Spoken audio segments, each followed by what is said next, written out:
Assalamualaikum warahmatullahi wabarakatuh. Perkenalkan, nama saya Rosyidatul Aziza, NIM 2041050300042. Di sini saya akan memberikan jawaban dari soal UTS mata kuliah pengauditan. Untuk pertanyaan atau soal yang pertama, yaitu jelaskan apa yang dimaksud resiko bawaan, resiko pengendalian, dan resiko deteksi, serta gambarlah hubungan di antara resiko-resiko tersebut. Jawabannya, pengertian dari resiko bawaan adalah resiko yang melekat pada akun.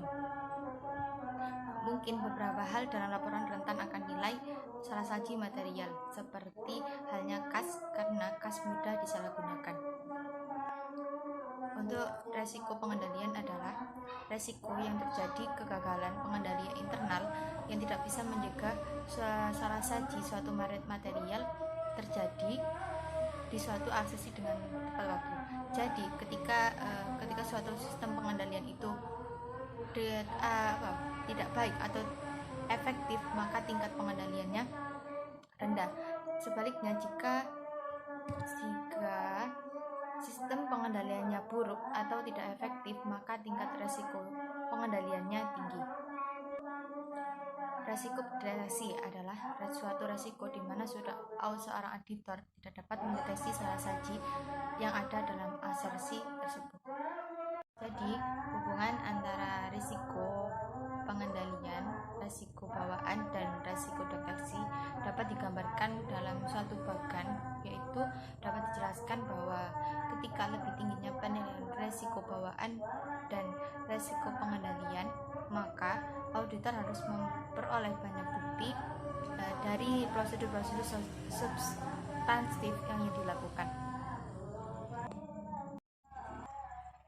Selanjutnya, untuk yang nomor 2, soalnya sebutkan hal-hal yang dapat dipertimbangkan oleh auditor dalam menentukan imbalan jasa profesional, dan kemudian jelaskan apa yang dimaksud dengan lowballing.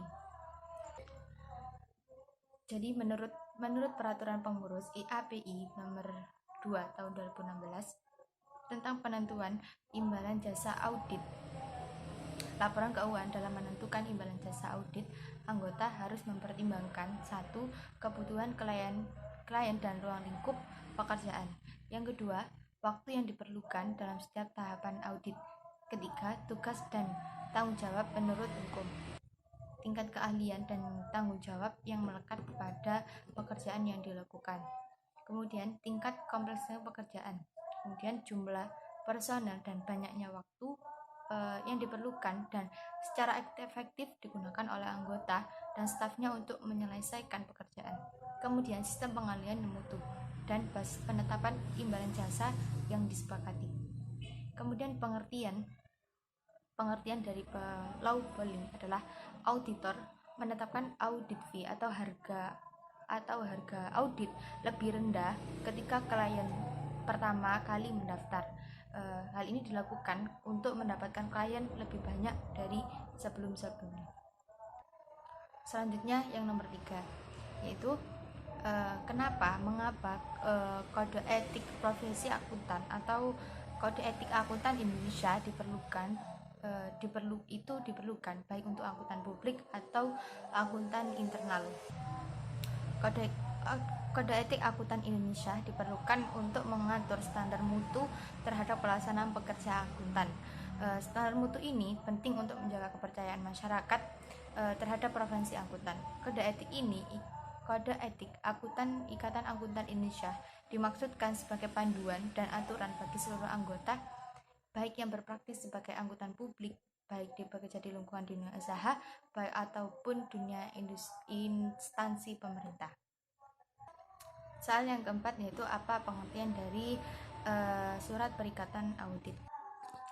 Surat perikatan audit adalah surat persetujuan antara auditor dengan kliennya atau perusahaan yang akan kita audit tentang salah satu pekerjaan audit yang akan dilakukan oleh seorang auditor.